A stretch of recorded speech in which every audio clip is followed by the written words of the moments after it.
Hello students, UPSC guiding principles channel में आप सभी का हार्दिक स्वागत है। हम उत्तराखंड एक समग्र अध्ययन जो कि परीक्षा वाणी प्रकाशन की बुक है, इसको स्टडी कर रहे थे और आज अपने इस लेक्चर में हम अध्याय 3 जो कि चैप्टर 3 है, ठीक है, उसको स्टार्ट करेंगे। उत्तराखंड एक ऐतिहासिक अध्ययन, ठीक है। उत्तराखंड का जो हिस्ट्री है उसके बारे में पढ़ेंगे। चलिए स्टार्ट करते हैं। उत्तराखंड का इतिहास, विशेषकर पौराणिक इतिहास, बहुत गौरवपूर्ण है। पहाड़ों, घाटियों, जंगलों तथा नदियों से युक्त यह क्षेत्र आदिकाल से ही तपस्वियों, तीर्थयात्रियों तथा राजाओं के आकर्षण का केंद्र रहा है। विभिन्न कालों, प्रागैतिहासिक काल, आद्य ऐतिहासिक काल तथा ऐतिहासिक काल के अनुक्रम में राज्य का संक्षिप्त इतिहास इस प्रकार है। सबसे पहले हम पढ़ेंगे अपने इस लेक्चर में प्रागैतिहासिक काल के बारे में, उसके बाद हम पढ़ेंगे आद्य ऐतिहासिक काल के बारे में और उसके बाद ऐतिहासिक काल के बारे में, ठीक है। उत्तराखंड की हिस्ट्री को इसके इन कालों के हिसाब से समझेंगे। चलिए सबसे पहले हम स्टार्ट करते हैं प्रागैतिहासिक काल। तो प्रागैतिहासिक काल में क्या हुआ? राज्य के विभिन्न स्थलों से प्राप्त होने वाले पाषाणोपकरण यानी पाषाण के उपकरण, गुफा, शैलचित्र, कंकाल, मृदभांड तथा धातु उपकरण प्रागैतिहासिक काल में मानव निवास की पुष्टि करते हैं। इस काल के प्रमुख साक्ष्य अधोलिखित हैं। इस काल के जो प्रागैतिहासिक काल है इसके साक्ष्य कहाँ कहाँ से प्राप्त हुए हैं? लाखू गुफा से प्राप्त हुए हैं, ग्वारख्या गुफा से प्राप्त हुए हैं, किमनी गांव गुफा से प्राप्त हुए हैं, मलारी गांव, लवेथाप, हुडली, पेटसाल, फलसीमा, रामगंगा घाटी, बनकोट और गढ़वाल, इन सभी क्षेत्रों से हमें क्या मिले हैं? जो प्रागैतिहासिक काल है उसके प्रमुख साक्ष्य हमें प्राप्त हुए हैं। वह किस रूप में प्राप्त हुए हैं? कुछ स्थानों से पाषाणों के उपकरण के रूप में, गुफा के रूप में, शैलचित्र के रूप में, कंकालों के रूप में, मृद भांडों के रूप में, धातु उपकरणों के रूप में इन विभिन्न स्थानों से इस टाइम में प्राप्त हुए हैं, ठीक है। एक एक करके हम पढ़ेंगे प्रागैतिहासिक काल के जो प्रमुख साक्ष्य हैं। सबसे पहले हम पढ़ेंगे इसमें लाखू गुफा को, ठीक है। तो लाखू गुफा के बारे में क्या कहा गया है कि 1968 में 1968 में खोजे लाखू उडियार या गुफा जो कि अल्मोड़ा के बाड़े छीना के पास सुयाल नदी तट पर स्थित है। लाखू गुफा कहाँ पर है? लाखू गुफा है अल्मोड़ा के बाड़े छीना के पास सुयाल नदी तट पर स्थित है। यहाँ से मानव तथा पशुओं के चित्र प्राप्त हुए हैं। मानव आकृतियों को अकेले या समूह में नृत्य करते दिखाया गया है। लाखू गुफा में विभिन्न पशु पक्षियों का भी चित्रण किया गया है। चित्रों को रंगों से भी सजाया गया है। ऐसा लाखू गुफा के बारे में बताया गया है कि 1968 में खोजे लाखू उडियार या गुफा जो कि अल्मोड़ा के बाड़े छीना के पास सुयाल नदी तट पर स्थित है, वहाँ से मानव तथा पशुओं के चित्र प्राप्त हुए हैं। मानव आकृतियों को अकेले या समूह में नृत्य करते दिखाया गया है और लाखू गुफा में विभिन्न पशु पक्षियों का भी चित्रण किया गया है। चित्रों को रंगों से भी सजाया गया है। नेक्स्ट है ग्वारख्या गुफा। ग्वारख्या गुफा से क्या क्या प्राप्त हुआ है प्रागैतिहासिक काल में? ग्वारख्या गुफा कहाँ है? चमोली में अलकनंदा नदी के किनारे डुंगरी गांव के पास स्थित ग्वारख्या उडियार या गुफा से मानव, भेड़, बारहसिंगा, लोमड़ी आदि के रंगीन चित्र मिले हैं जो लाखू गुफा के चित्रों से अधिक चटकदार हैं, ठीक है। अभी हमने पढ़ा था लाखू गुफा। लाखू गुफा कहाँ पढ़ी थी हमने? अल्मोड़ा के बाड़े छीना के पास सुयाल नदी तट पर है लाखू गुफा। ये कहा जा रहा है कि जो ग्वारख्या गुफा है चमोली में, इसके जो चित्र हैं वो लाखू गुफा से अधिक चटकदार हैं, ठीक है। तो ग्वारख्या गुफा कहाँ है? चमोली में है। ग्वारख्या गुफा चमोली में अलकनंदा नदी के किनारे डुंगरी गांव के पास स्थित है।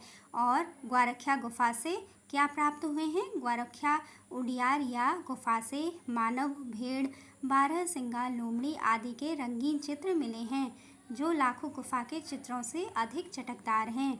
किमनी गांव। किमनी गांव क्या है? चमोली के थराली के पास स्थित किमनी गांव के गुफा से हल्के सफ़ेद रंग से चित्रित हथियार एवं पशुओं के शैल चित्र मिले हैं। किमनी गांव कहाँ है? किमनी गांव है चमोली में। किमनी गांव चमोली के थराली के पास स्थित किमनी गांव के गुफा से हल्के सफ़ेद रंग से चित्रित हथियार एवं पशुओं के शैल चित्र मिले हैं। नेक्स्ट है मलारी गांव। मलारी गांव से प्रागैतिहासिक काल के क्या क्या साक्ष्य प्राप्त हुए हैं? मलारी गांव है कहाँ?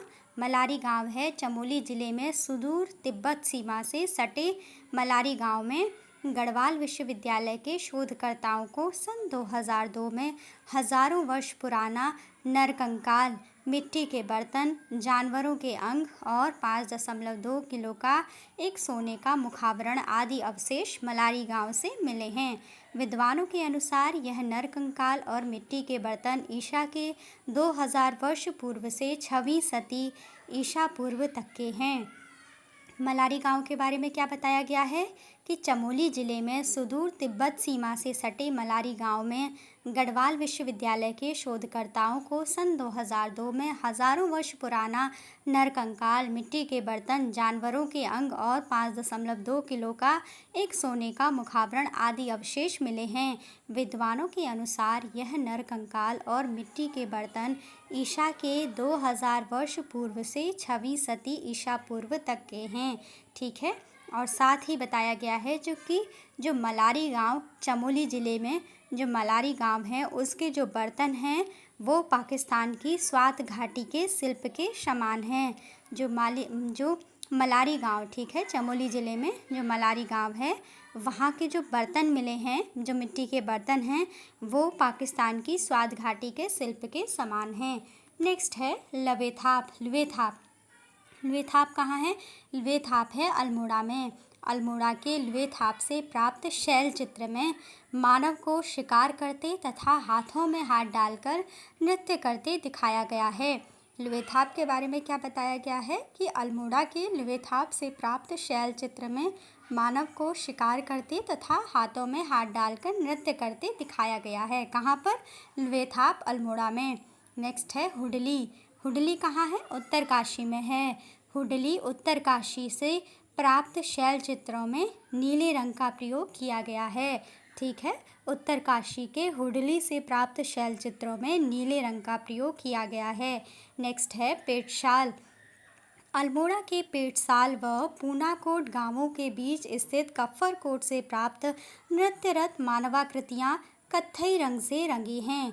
पेटसाल में क्या है? अल्मोड़ा के पेटसाल व पूनाकोट गांवों के बीच स्थित कफ्फरकोट से प्राप्त नृत्यरत मानवाकृतियाँ कत्थई रंग से रंगी हैं। ठीक है, पेटसाल के बारे में क्या कहा गया है? पेटसाल कहाँ पर है? पेटसाल है अल्मोड़ा में। ठीक है, अल्मोड़ा के पेटसाल व पूनाकोट गांवों के बीच स्थित कफ्फरकोट से प्राप्त नृत्य मानवाकृतियाँ कत्थई रंग से रंगी हैं। इसके बाद नेक्स्ट है फलसीमा। फलसीमा कहाँ है? फलसीमा भी अल्मोड़ा में है। अल्मोड़ा के फलसीमा से योग तथा नृत्य मुद्रा वाली मानवाकृतियाँ मिली हैं।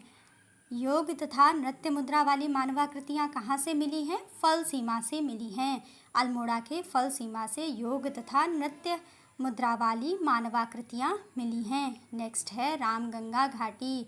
रामगंगा घाटी से पाषाणकालीन शवगार और कपमार्क्स मिले हैं।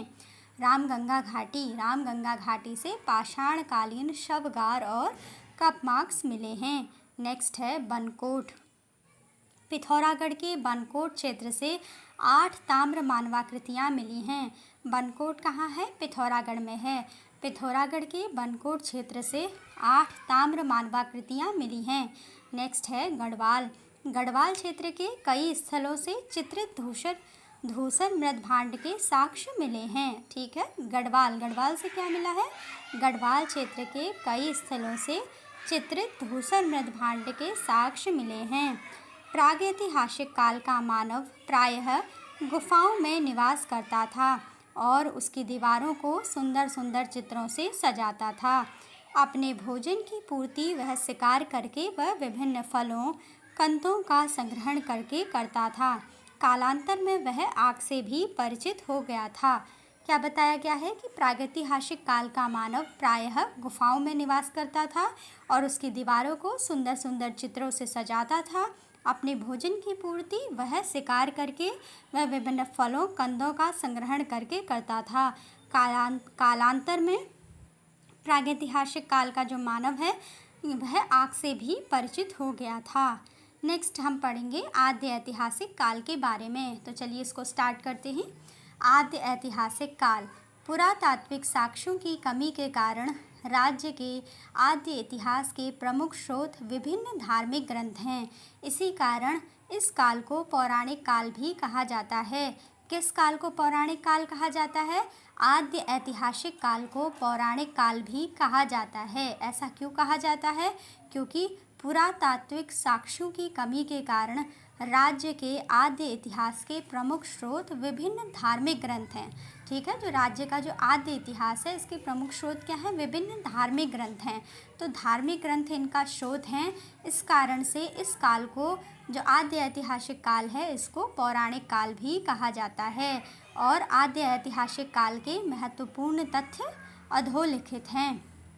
सबसे पहला पॉइंट है इसमें, आद्य ऐतिहासिक काल या पौराणिक काल का विस्तार चतुर्थ शताब्दी से ऐतिहासिक काल तक माना गया है। इस युग के लोगों को लौह, ताम्र धातुओं, कृषि पशुपालन तथा ग्रामीण नगरीय सभ्यता से परिचित होने के साक्ष्य मिलते हैं।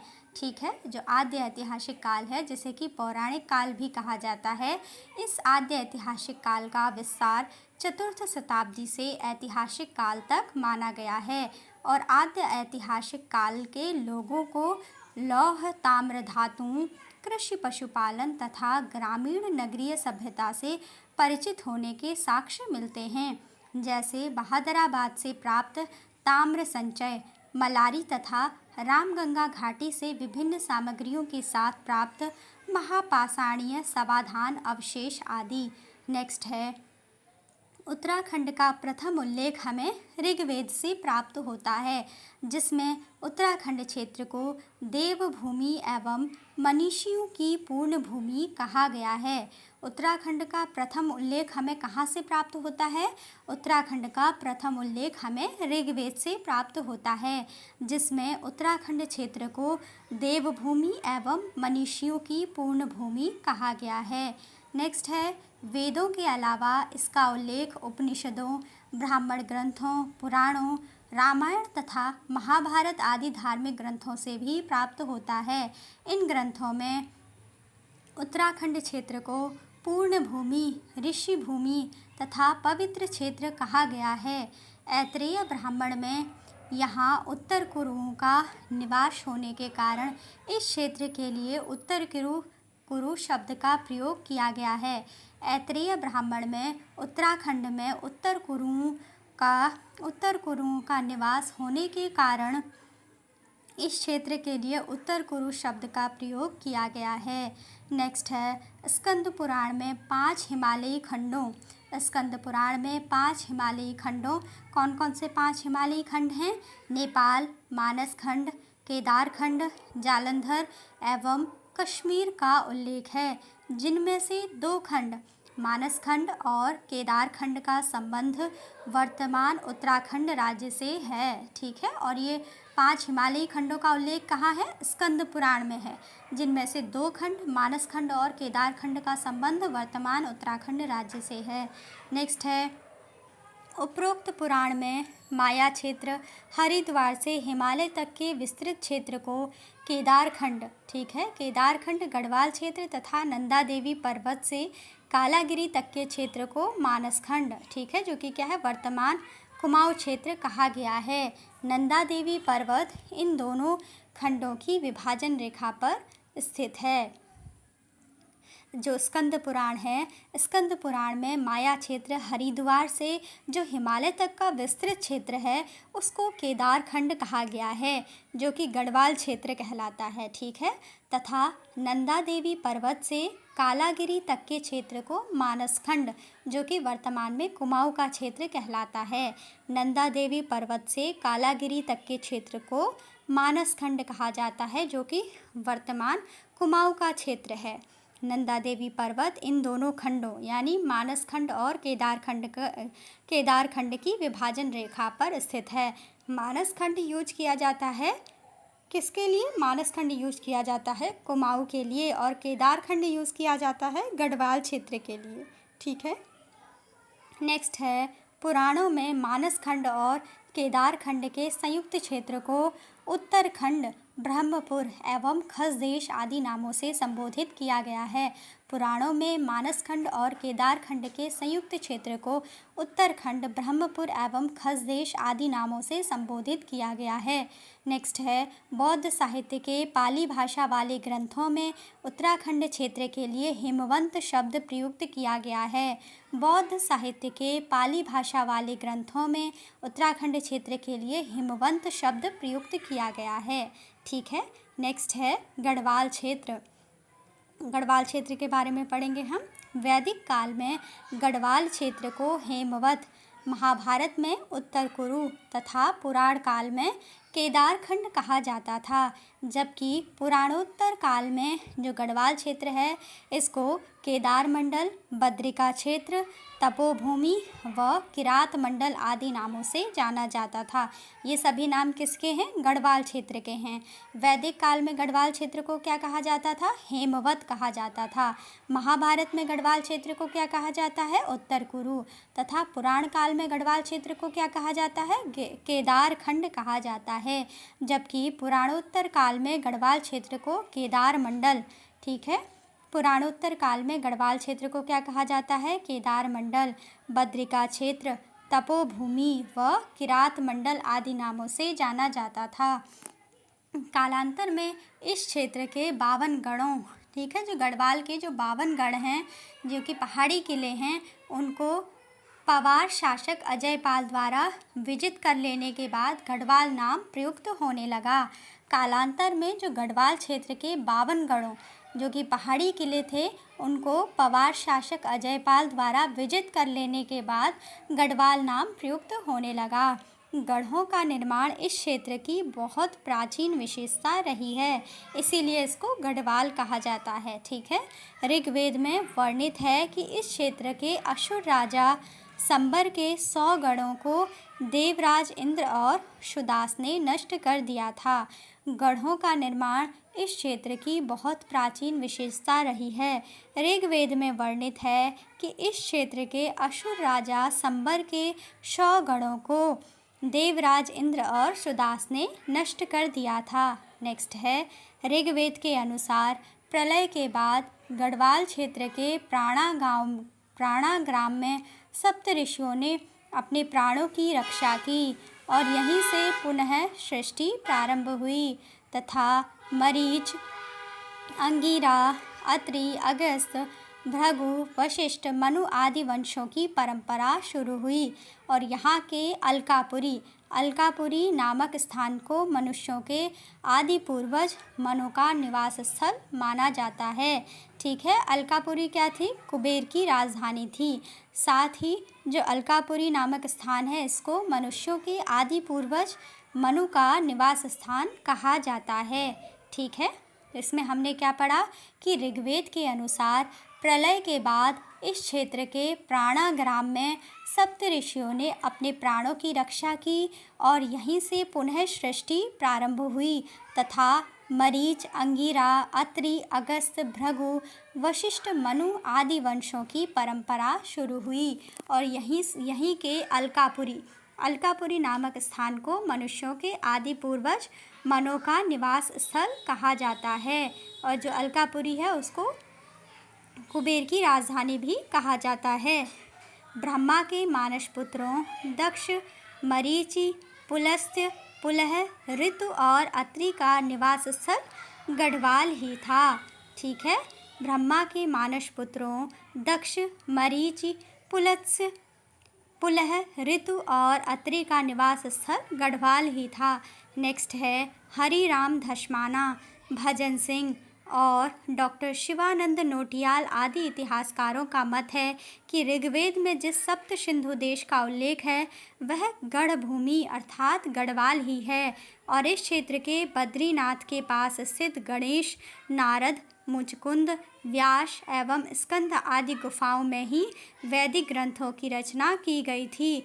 ऋग्वेद में वर्णित सरस्वती नदी का संबंध भी यहीं से है। ठीक है, ये गढ़वाल के बारे में कहा जा रहा है कि हरिराम धस्माना, भजन सिंह और डॉक्टर शिवानंद नौटियाल आदि इतिहासकारों का मत है कि ऋग्वेद में जिस सप्त सिंधु देश का उल्लेख है वह गढ़भूमि गढ़वाल ही है और इस क्षेत्र के बद्रीनाथ के पास स्थित गणेश, नारद, मुचकुंद, व्यास एवं स्कंद आदि गुफाओं में ही वैदिक ग्रंथों की रचना की गई थी। ऋग्वेद में वर्णित सरस्वती नदी का संबंध भी यहीं से है। टिहरी गढ़वाल की एक पट्टी जिसे कि हिमयाण कहा गया है, वहाँ पर विशोन नामक पर्वत पर वशिष्ठ गुफा, ठीक है, जो ऋषि वशिष्ठ थे, गुरु वशिष्ठ थे, तो वशिष्ठ गुफा उन्हीं के नाम पे और वशिष्ठ कुंड एवं वशिष्ठाश्रम है। ठीक है, टिहरी गढ़वाल की एक पट्टी हिमयाण में विशोन नामक पर्वत पर वशिष्ठ गुफा, वशिष्ठ कुंड एवं वशिष्ठाश्रम है। अगर एग्जाम में आता है कि वशिष्ठ गुफा कहाँ है, तो टिहरी गढ़वाल की एक पट्टी हिमयाण में विशोन नामक पर्वत पर वशिष्ठ गुफा है, वशिष्ठ कुंड और वशिष्ठाश्रम है। ऐसा माना जाता है कि राम के वनवास चले जाने पर वशिष्ठ मुनि और उनकी पत्नी अरुंधति ने यहीं निवास किया था। टिहरी गढ़वाल की एक पट्टी हिमयाण में विशोन नामक पर्वत पर वशिष्ठ गुफा, वशिष्ठ कुंड एवं वशिष्ठाश्रम है। ऐसा माना जाता है कि राम के वनवास चले जाने पर वशिष्ठ मुनि और उनकी पत्नी अरुंधति ने यहीं पर निवास किया था। नेक्स्ट पॉइंट है, गढ़वाल क्षेत्र के देवप्रयाग की शीतोनस्यु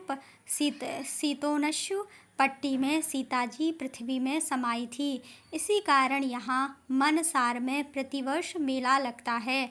गढ़वाल क्षेत्र के देवप्रयाग की शीतोनस्यु पट्टी में सीताजी पृथ्वी में समाई थी।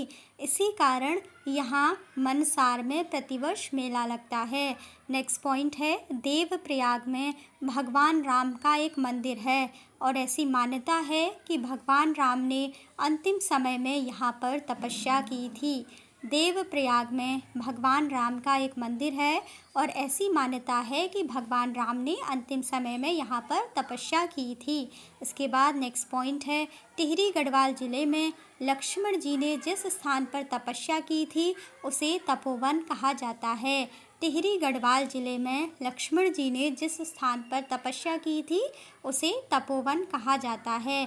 नेक्स्ट पॉइंट है, रामायण कालीन बाणासुर का भी राज्य इसी गढ़वाल क्षेत्र में था और इसकी राजधानी ज्योतिषपुर या जोशीमठ में थी। ठीक है, रामायण कालीन बाणासुर का भी राज्य इसी गढ़वाल क्षेत्र में था और बाणासुर की राजधानी ज्योतिषपुर या जोशीमठ थी। नेक्स्ट है, महाभारत के वन पर्व में हरिद्वार से केदारनाथ यानी भृंगतुंग तक के यात्रा में पड़ने वाले स्थानों का वर्णन मिलता है। इस पर्व में बद्रीनाथ की भी चर्चा की गई है। ठीक है, क्या बताया गया है कि महाभारत के वन पर्व में हरिद्वार से केदारनाथ भृंगतुंग, ठीक है, भृंगतुंग तक के यात्रा में पड़ने वाले स्थानों का वर्णन मिलता है और इस पर्व में बद्रीनाथ की भी चर्चा की गई है। और इसी वन पर्व में लोमस ऋषि के साथ पांडवों के इस क्षेत्र में आने का उल्लेख है। मान्यता है कि कुंती व द्रौपदी सहित पांडव यहीं से स्वर्गलोक को गए थे। ठीक है, महाभारत के वन पर्व के अनुसार उस समय इस क्षेत्र में पुलिंद, कुड़िंद एवं किरात जातियों का आधिपत्य था। पुलिंद राजा सुबाहु की राजधानी श्रीनगर थी। इसने पांडवों की ओर से युद्ध में भाग लिया था। महाभारत के वन पर्व के अनुसार उस समय गढ़वाल क्षेत्र में पुलिंद, कुड़िंद एवं किरात जातियों का आधिपत्य था। पुलिंद राजा सुबाहु की राजधानी श्रीनगर थी और पुलिंद राजा सुबाहु ने पांडवों की ओर से युद्ध में भाग लिया था। नेक्स्ट है, सुबाहु के बाद राजा विराट का उल्लेख है।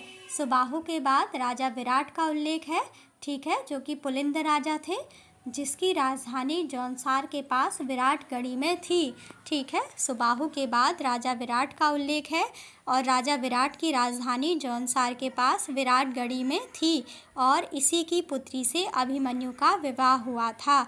यानी राजा विराट की पुत्री से अभिमन्यु का विवाह हुआ था। नेक्स्ट है, प्राचीन काल में गढ़वाल क्षेत्र में बद्रिकाश्रम और कण्वाश्रम नामक दो प्रसिद्ध विद्यापीठ थे। ठीक है, प्राचीन काल में गढ़वाल क्षेत्र में बद्रिकाश्रम और कण्वाश्रम नामक दो प्रसिद्ध विद्यापीठ थे।